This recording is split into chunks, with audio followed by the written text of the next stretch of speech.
జగన్ సంపాదనను నా సంపాదనతో పోల్చవద్దు. ఆయనది అక్రమ సంపాదన అని సిబిఐ అంటోంది.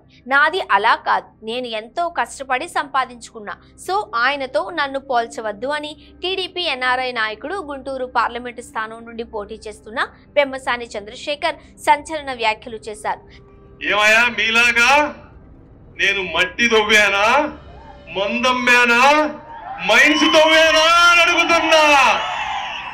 నేను ప్రపంచంలో అందరికీ కష్టపడి జ్ఞానాన్ని సంపాదించి జ్ఞానాన్ని పంచి 10 రూపాయలు సంపాదించి 4 రూపాయలు ట్యాక్స్ కట్టి ఈ రోజు నా ప్రాంతానికి సేవ చేయడానికి వచ్చాను తప్పించి మీలాగా రాష్ట్రం నలుమూలలలో మట్టి, gravel, granite, quartz, silica, bauxite, ఇసుక అమ్ముకున్నవాడిని కాదు అని నేను తెలుసుకోవాలి. నా డబ్బుకుండే పవర్ నీ డబ్బుకుండదు బ్రదర్. ఇది నీతి నిజాయితీతో సంపాదించిన డబ్బు. తాజాగా ఓ మీడియాకి ఇచ్చిన ఇంటర్వ్యూలో ఆయన మాట్లాడుతూ ఎన్నికల్లో దిగేందుకు తనకు మాతృభూమిపై ఉన్న ఆపేక్షే కారణమని తెలిపారు.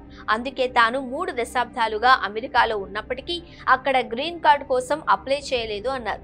రాజకీయాలలో పరస్పర విమర్శలు ఉండడం సహజమే అయినా వ్యక్తిగత దూషణలు సరికాదు అని పెమ్మసాని చెప్పారు. చంద్రబాబుపై వైసీపీ నాయకులు చేస్తున్న వ్యాఖ్యలు వింటే నరాలు తెగేంత కోపం వస్తోందన్నారు. రాజకీయాలలో ఒకరికొకరు గౌరవించుకునే వాతావరణం ఒకప్పుడు ఉండేదని, కానీ ఇప్పుడు కొందరు నాయకులు, కొన్ని పార్టీల కారణంగా ఈ వాతావరణం పూర్తిగా మారిపోయింది అన్నారు. ఎన్నికల్లో తాను గెలుస్తానన్న నమ్మకం ఉందని, ఒక లక్ష్యంతో గుంటూరు నుండి పోటీ చేస్తున్నానని పెమ్మసాని చెప్పారు. ఇంకొకటి, గుంటూరు ప్రజలందరికీ కానీ నా కార్యకర్తలకు కానీ నా మీద చూపిన ఈ అభిమానానికి నేను అందరికీ వాళ్ళు ఒకటే హామీ ఇస్తా ఉన్నా. మీరు పెట్టుకున్న నమ్మకాన్ని ఎట్టి పరిస్థితుల్లో కూడా నేను వమ్ము చేయను. ఇప్పుడే కాదు, నా కంఠంలో ప్రాణం ఉన్నంత వరకు అవినీతి లేకుండా, స్వార్థం లేకుండా, రాగద్వేషాలకు అతీతంగా. అయితే ఆ లక్ష్యం ఏంటో ఎన్నికలు అయ్యాక చెబుతా అన్నారు. గుంటూరును అన్ని విధాలా అభివృద్ధి చేసే పక్కా ప్రణాళిక తన దగ్గర ఉంది అన్నారు. రాజకీయాలలో నోరుందని, అధికారం ఉందని నాయకులు రెచ్చిపోతే వారికి సరైన సమాధానం చెప్పేందుకు వ్యవస్థలు కూడా ఉన్నాయని గత 5 ఏళ్లలో అనేక సందర్భాలలో నిరూపితమైంది అన్నారు. రఘురామకృష్ణరాజును కొట్టినట్టు తనపై ఎవరైనా చెయ్యి వేస్తే వారి చెయ్యి నరికేసిన తర్వాత సమాధానం చెబుతానని ఘాటుగా వ్యాఖ్యానించారు. వ్యక్తిని కొట్టడం అనేది చట్టానికి వ్యతిరేకం. ఎవరైనా చట్టాన్ని ఉల్లంఘించి నన్ను కొట్టేందుకు ప్రయత్నిస్తే వాడి చెయ్యి తీసేసిన తర్వాత సమాధానం చెబుతా అని పెమ్మసాని హెచ్చరించారు. తన దగ్గర డబ్బుందని, ఎన్నికల పోరులో పాల్గొనలేదని, ఒక అవకాశం వచ్చింది కాబట్టి సొంత భూమికి ఏమైనా చేయాలన్న ఉద్దేశంతోనే తాను రాజకీయాలలోకి వచ్చానని చంద్రశేఖర్ అన్నారు.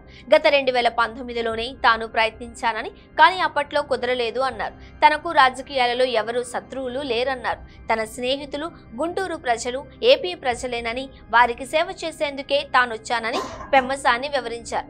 ఈ పోరులో గెలుపు ఓటముల కంటే కూడా ప్రజల కోసం ఎవరు పనిచేస్తున్నారన్న విషయాన్ని పరిశీలించాలి, వారిని గెలిపించాలి అని పెమ్మసాని పిలుపునిచ్చారు.